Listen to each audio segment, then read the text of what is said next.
Viete to prečítať všetci? Čo vám z toho vystupuje do popredia? Prečo je tam to my zdôraznené?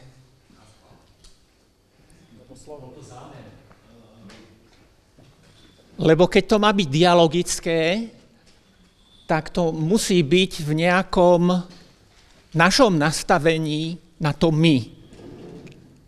A keď si zoberiete to naše Slovensko maličké, ktoré máme,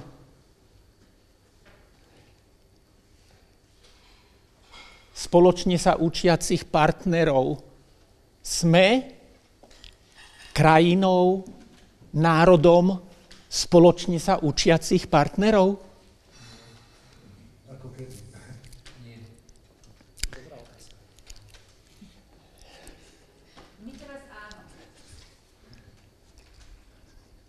Čo sa vám chce v tejto chvíli povedať? Už sa tam nejaký obrázok objavil.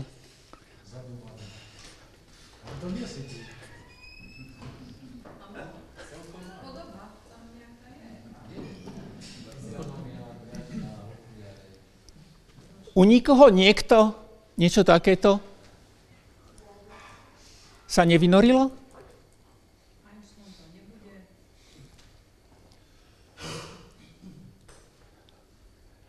Zistite si to. Dneska vám to umožní umelá inteligencia. Ak to tam dávam, tak to má asi nejaký zmysel. Na konci mi poviete, kto čo zistil. Ďakujem. Ideme ďalej.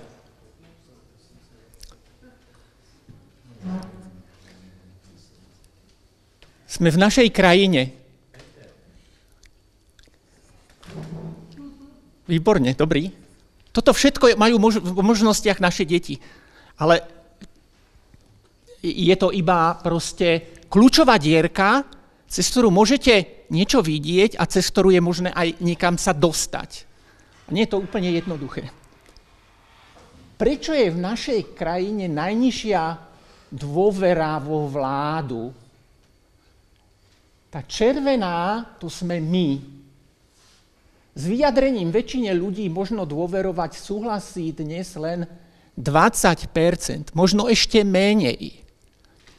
Toto sme úplne my, na opačnom konci je Švajčiarsko, ktorý to neviete prečítať. A toto je vlastne kontext, to je ten nálev, to akvárium, v ktorom my ako veľkí nadšenci akože žijeme. No a keď prídeme vlastne do tých škôl, no tak tam je tá populácia, tam sú tie deti týchto rodičov, ktorí toto Slovensko vlastne vytvárajú. A my keď sme v tej škole, tak asi jedna z kľúčových vecí, o ktorej tu hovoril aj pán profesor, tá dôvera. Že keď medzi nami nie je dôvera, tak sme v prdeli. A ešte aj horšie sa to dá povedať, nebudem. No.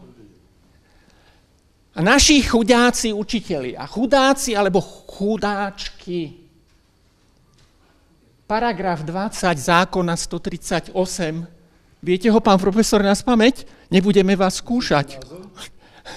Čo hovorí pre kategórie pedagogických zamestnancov. Toto si prečítajte. Učiteľ pri uskutočňovaní školského vzdelávacieho programu poskytuje výchovu a vzdelávanie deťom, žiakom alebo poslucháčom a zodpovedá za kvalitu priebehu a výsledky výchovy a vzdelávania. Čo to vo vás vyvoláva? Prečo nie sú ľudia na námestiach? Prečo nie sú? Ja ako muž chcem byť obeťou takto nastaveného systému? Za žiadnych okolností nie. Ja to nechcem. Pozrime sa na opačný kút sveta, zemekule. Profesijné zodpovednosti učiteľov. Teraz si to prečítajte. A povedzte si medzi sebou v dvojiciach, trojicách, ako ste, čo toto vo vás vyvoláva. Dobre? Minútka. Povedzte si to medzi sebou.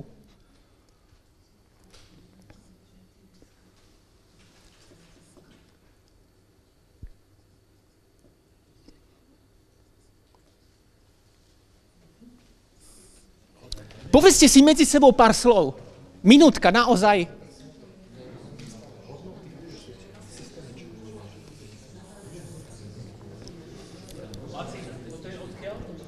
Ja vám to poviem.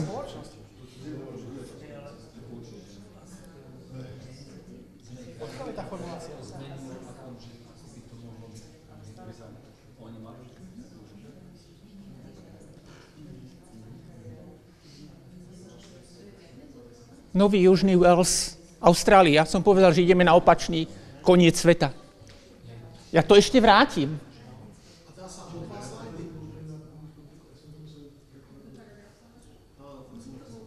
Tak to ešte späť. Lacko, túto prezentáciu mi môžeš poslať, že by som... Môžem to poslať, jasne. Posledné slovo je Slovenská. To som naformuloval na náš kontext. To som tamto Slovenska som dal, aby to bolo pre nás akoby zrozumiteľné. A keď som sa pýtal učiteľov, vidíte medzi týmto a týmto rozdiel, že áno, že vidíme úplne, že veľký rozdiel. Môžeš ešte raz ten predošlý slajd? Už je to. Ten náš. Aha, ten náš, jasne, že môže. Jasne.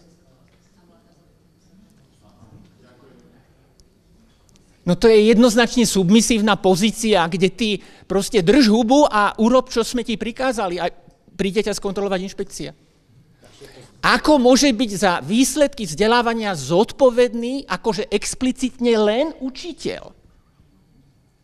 My keď sme mali stretnutia na medzinárodnej úrovni so slovenskými pedagógmi, ktorí učia v Kanade, v Spojených štátoch, v Anglicku, vo Švajčiarsku, tak oni pozerali, tak toto nie, to je zodpovednosť predsa žiaka a rodiča, že aby sa učil, že nikomu to netrhá žily vo Švajčiarsku alebo vo Veľkej Británii. Lacko, môžem? Ja tam vnímam ešte jeden veľký rozdiel, že tu je učiteľ zodpovedný za to, akože učí, a na tom druhom, ďalšom, je zodpovedný za to, aby vytváral priestor na učenie sa. Presne. Možno si nastavme trošku také zrkadlo aj do nášho vyjadrovania sa. Že tuto viackrát zaznelo, ja som žiakov naučil, alebo ja som žiakov naučila.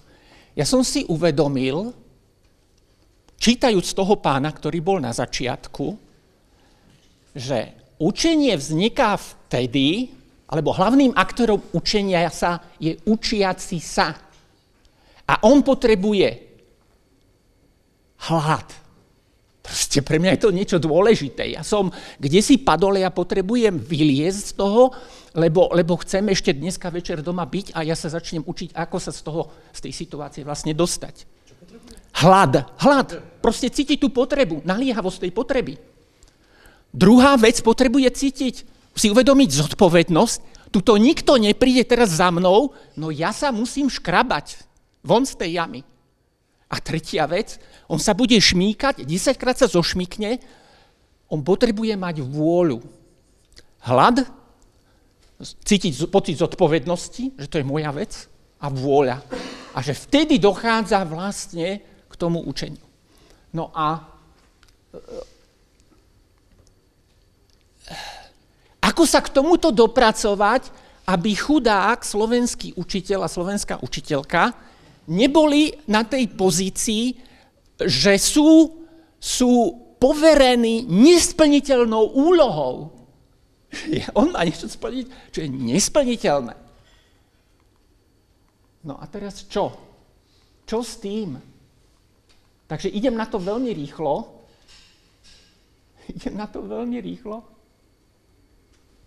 Tam musí nastať nejaký dialog, nejaké zosúladenie tých dvoch ľudí. Teda ak zoberieme pedagóga a toho učiaceho sa. A že vlastne, kde si to musí začať, a o tomto všetkom vlastne to bolo predtým, že začneme ako experti, ktorí tomu druhému začneme ponúkať do jeho života už hotové produkty a mu zaplníme špajzu a on vlastne nebude aktuálne cítiť ani jednu z tých vecí ako naliehavú, ako potrebu vo svojom živote? Môžeme ísť? Čo bude výsledkom? No totálny odpor k vzdelávaniu a k sebarozvoju. Dá sa povedať, Slovensko je intoxikované odporom k sebarozvoju. My tu máme množstvo ľudí, ktorí vlastne principiálne vlastne sú proti sebe samým a si to neuvedomujú. A my žijeme v tomto toxickom svete proste ľudí, ktorým chýba akoby tá disponovanosť, otvorenosť, vytvoriť vzťah, komunikačný vzťah cez hľadanie spoločného zmyslu. Čiže dialog, to je vlastne tá odvaha vstúpiť do priestoru a sveta druhého a otvoriť sa preto, aby sme mu porozumeli, aby sme mu dovolili povedať, ako on veci vidí a ako vidíme, povedzme my, a hľadali v tom nejaký spoločný zmysel. Čiže tuto som si pomohol Jenlinkom, ktorý popisuje ako jeden z autorov, čo je to dialog. Je to otočenie sa k sebe navzájom v konverzácii pre vytvorenie spoločného priestoru, v ktorom osobné názory a ideológie ustupujú do úzadia, aby sa osoby sa spájajú v spoločenstve, aby hľadali nový zmysel a porozumenie. To je spoločne sa učili. No a žiaľ, tuto sme my, koľko, 200 rokov, takmer už 150 rokov, alebo koľko, za kodifikovaním slovenčiny, kde sme si nastavili štandardy základné nášho jazyka a predpoklady nášho porozumenia, ale ešte sme sa nedopracovali k spoločnej kultúre vedenia dialógu. To je tak jasné v tejto našej spoločnosti, aj s tým počiatočným výsledkom, ktorý som prezentoval, že sme na chvoste ľudí, spoločnosti v oblasti dôvery. A teda kohézie, súdržnosti. No, takže možno s tým súvisí, toto nie je až tak dôležité. No a čo preto my robíme?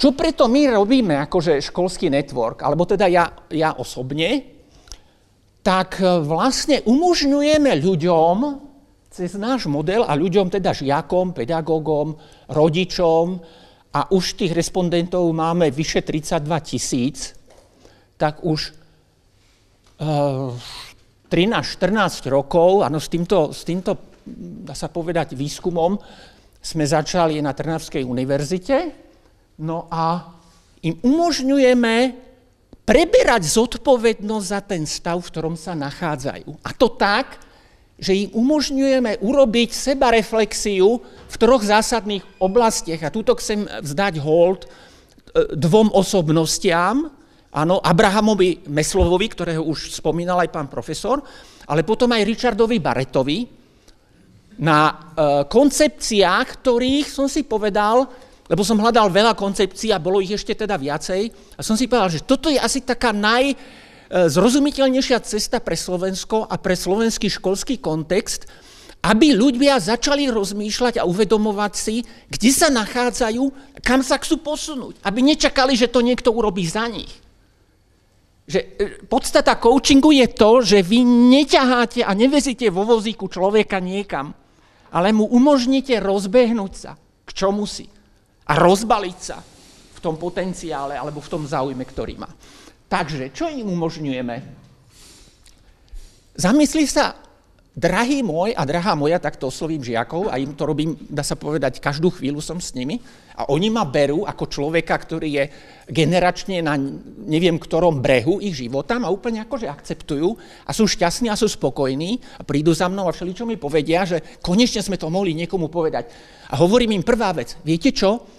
Budete vidieť zoznam 60-70 SMS-iek a vy svojmu priateľovi alebo priateľke máte povedať, kto vlastne ste. A tie SMS-ky vám umožňujú identifikovať tie najdôležitejšie veci, ktoré tú jedinečnosť každého z vás charakterizujú. Oni si to prečítajú, vyťukajú 10 SMS-iek, vedia, že treba si prečítať všetky, aby sa dobre vystihli a potom idú do druhého sveta. Prvý svet je svet ich osobných, by som povedal, potrieb a hodnot, v ktorom sa oni vlastne nachádzajú.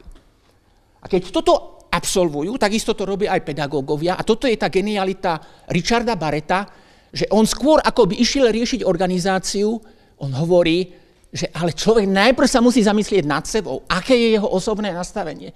Lebo ak ja chcem niekoho v organizácii, ktorej princípom alebo podstatou je tvorivosť, a ja tam chcem donútiť ľudí, ktorí sú mentálne úradníkmi, aby boli tvoriví, tak oni vlastne budú trpieť a vlastne ja budem trpieť a my sa nikam nedostaneme. Takže to je, áno, dôležité ísť do osobnej sféry. Zamysli sa najprv nad sebou. Druhá vec. Ako vidíš svoju školu a seba v nej?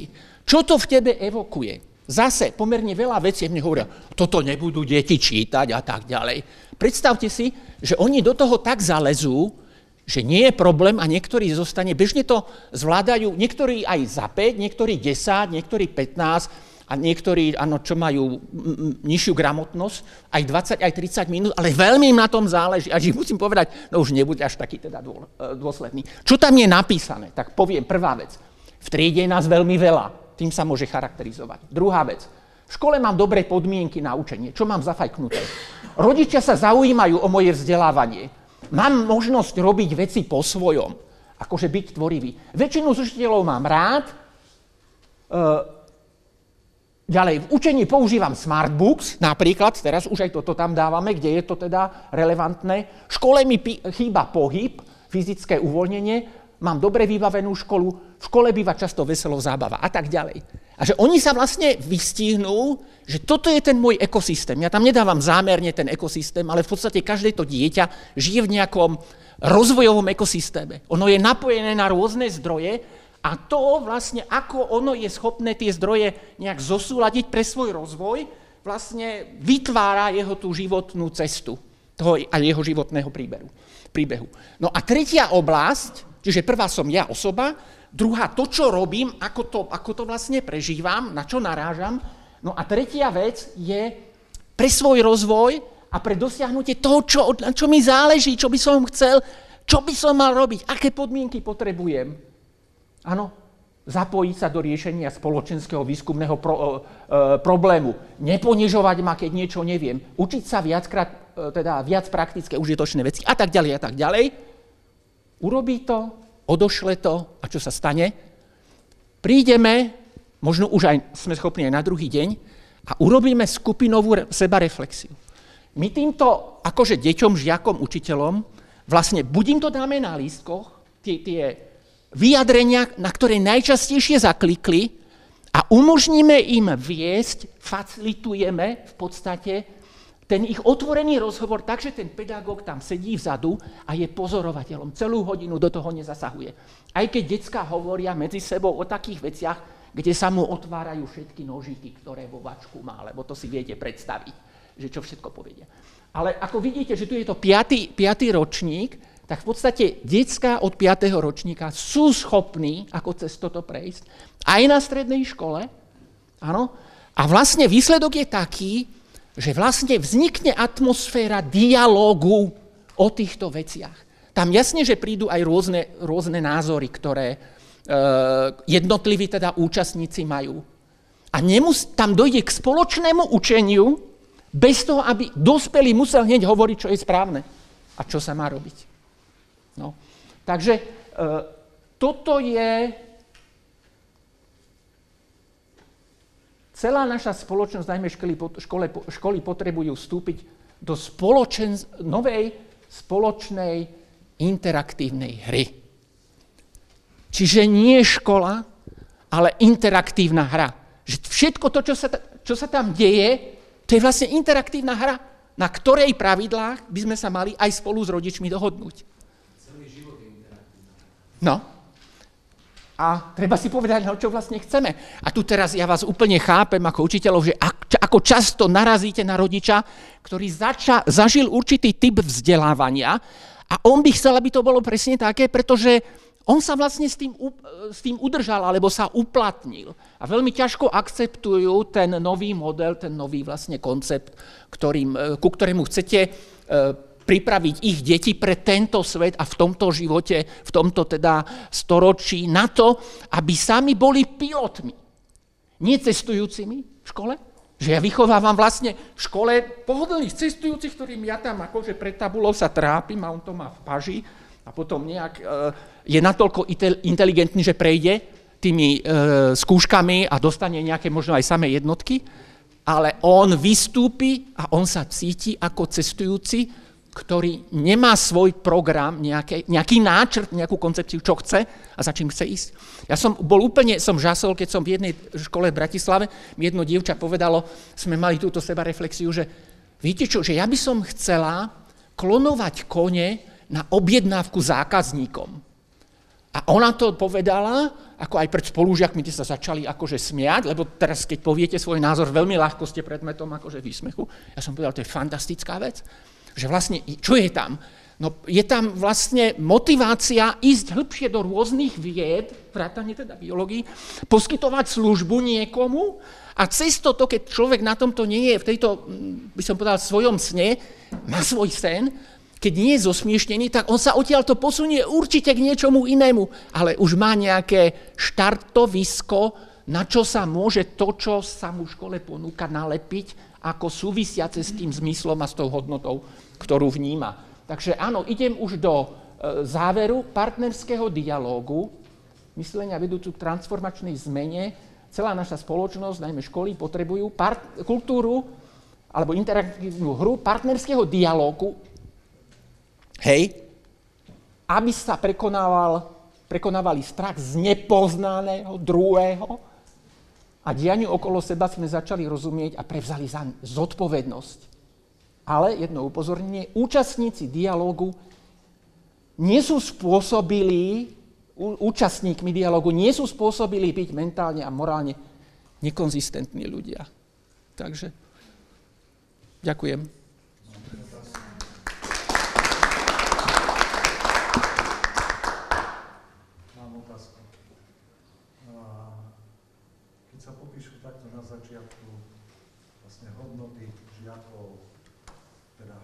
Požiadavky, ale aj ponuka od učiteľov.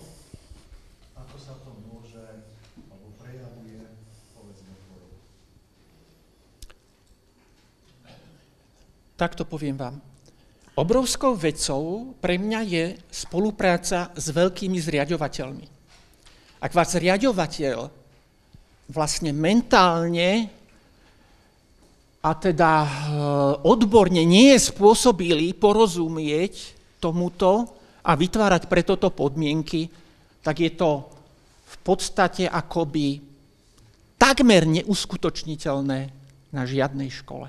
Ak nedôjde k zosúladeniu osobnostnému, odbornému, mentálnemu so zriaďovateľom. Takže keď spolupracujeme so Žilinským samosprávnym krajom, tak tam už pracujeme na tom spoločne 5 rokov a každý rok nejaký balík škôl do tohto programu nastupuje. Áno. A ako to prebieha? No tak, že sa najprv sa urobí to prezentovanie pre učiteľov, aby oni to nevnímali ako byrokratický, nejaký štatistický nástroj, ktorým niekto niečo na nich skúma, ale my uplatňujeme zásadný taký metodologický alebo až filozofický koncept, že dáta musia interpretovať ich tvorcovia. Čiže my to, čo povedali tí ľudia osobne, združíme do tej skupiny, že povedzme pedagógovia prvý stupeň, tuto máte a vy sa k tomu teraz vyjadrite. Štandardom je, že na školách odvaha hovoriť o tom, čo si myslím, že toto nie je štandard. Čiže prvá vec je to naozaj posunúť sa ku kultúre vlastne dialógu. Keby som ukazoval akože tie výsledky za jednotlivé stupne, napríklad, že čo sa očakáva najviac v tom posune u učiteľov na Slovensku, tak je to vlastne tá schopnosť byť vypočutý a byť rešpektovaný v tom, čo chcem povedať. Čiže u Maslowovej v pyramíde tá tretia úroveň potreba prijatia, byť prijatý tým druhým a byť zo strany druhého rešpektovaný. Čiže ide tam postupný proces hovorenia o tom, čo je pre nás dôležité a na základe toho, čo sa ukáže, tak vlastne nadizajnovať prvý krok. Jeden z tých konkrétnych krokov je, že ideme do nenásilnej komunikácie, ktorá má veľmi jednoduchý protokol a vlastne toto ľudia potrebujú dostať, aby vlastne všetky tie dialógy neišli do slepej uličky, že sa to vlastne ten kolektív rozbije na dve skupiny, ktorá je jedna za a druhá je proti. Ja by som sa chcel spýtať, je nejaký ako keby celoslovenský v podstate pohľad, alebo je to fragmentované. To znamená, dajú sa identifikovať nejaké spoločné, povedzme, hodnoty, osobné potreby, alebo ako vidia nejaký spoločný prvok, ako vidia školu, v podstate ako keby všetci žiaci, všetci pedagógovia. Hej, jasne. Je to veľmi fragmentované. My to vieme na, by som povedal, úrovni celého Slovenska, jednej školy, každej triedy, ale podstata je možno taká, že tá zmena sa musí robiť s dátami, ktoré sú priamo na tej škole, lebo každá škola predstavuje jedinečný proste ekosystém, svet rôznych faktorov, ktoré tam sú prítomné. Lacko, a tieto dáta, spomínal si, že prebehlo to na 300 školách, takže tých dát je celkom veľa. Máš z toho, alebo máte z toho aj nejaké výstupy, ktoré sú prípadne verejné, alebo po prípade si o tomto niečo povedať, že aký je ten... Ja môžem generovať výstupy na základe vašej požiadavky okamžite aj tu, ale tým vás nebudem v tejto chvíli akože zdržiavať. Ale tým, že je vlastne každá z tých, výsledok každého mapovania je osobným, vlastne interným dokumentom vlastne školy, ani školy medzi sebou si to neukazujú. Keď robíme konferencie, tak tie školy sú vlastne iba kódom prezentované. Škola A, škola B, škola C a tak ďalej. Tak povedal si nám jeden z tých výstupov, ktoré ste postreli na základe toho, čo si na tých školách deje. Hej. Že teda tá primárna potreba toho žiaka, toho klienta je taká, že očakáva od toho učiteľa, aby bol vypočutý v zmysluplnom dialogu, aby bol rešpektovaný zo strany toho učiteľa ten žiak. Tam je to vlastne odlišné na každej škole. Teda v každej triede, tak to poviem. A čo je veľmi akože zaujímavé, alebo dôležité, čo som nespomenul, tak to nastavenie je také, že idú hľadať chyby. Ale toto nie je pravda. Ideme hľadať, umožniť vám pochopiť vašu jedinečnosť a originalitu. A ja tu poviem jednu vec, keď sme toto robili v Bratislave v Narnii, tak odtiaľ vyšiel jeden fakt, jedna skutočnosť, ktorú teda môžem povedať, že na tej škole bola medzi žiakmi najnižšia miera nervozity pri odpovediach. Najnižšia miera. A vlastne táto skutočnosť, lebo my to umožňujeme každej škole vidieť seba samú v porovnaní s celoslovenským priemerom, aký je. Že niektoré tie hodnoty sú percentuálne nad priemerom, niektoré sú pod tým. A vlastne vy sa zamyslíte, nad čím sa chcete zamyslieť. Tých dát je toľko, alebo tých informácií je toľko, že nemá pre nich zmysel a neboli by schopní o všetkom rozmýšľať. Ale identifikujme si, napríklad môžeme ísť aj postupom Maslowova pyramída, že fyziologické potreby, bezpečie alebo materiálne. Čo tak najviac rezonuje z tých výstupov? Ako by si to mal zhrnúť? Teraz žiaci alebo u žiakov, lebo hej, môžeme rôzne kategórie. Potreba doma si viacej odpočinúť. Reálny stav, teda to je tá posledná akoby kategória tém, medzi tými prvými do školy prichádzam unavený. To sú posledné faktory, ktoré sú akoby v extrémoch najvyšších. Že to je 50%, aj viac v niektorých školách. Preto ráno Red Bulli. No áno, presne. Návykovosť látok, používanie návykových látok, keď to vlastne identifikujú. Neodpočinutý, unavený, cesta do školy si vyriadili. To znamená, že už do tej školy príde unavený. Presne, toto si veľmi dobre akože identifikoval. Presne toto je tam, táto koncepcia na viacerých školách, že vlastne im to tak zaklaplo, keď sme toto predstavovali, že však presne toto riešime. A si to neuvedomili, že to je faktor únavy. No, že berú, áno, kupujú tieto nápoje a tak ďalej, že to majú na dosah a tabak a žuvací a neviem čo všetko možné si dávajú. Hej, no, vďaka za záujem. Lacko, ďakujeme veľmi pekne. Stačí, keď môžete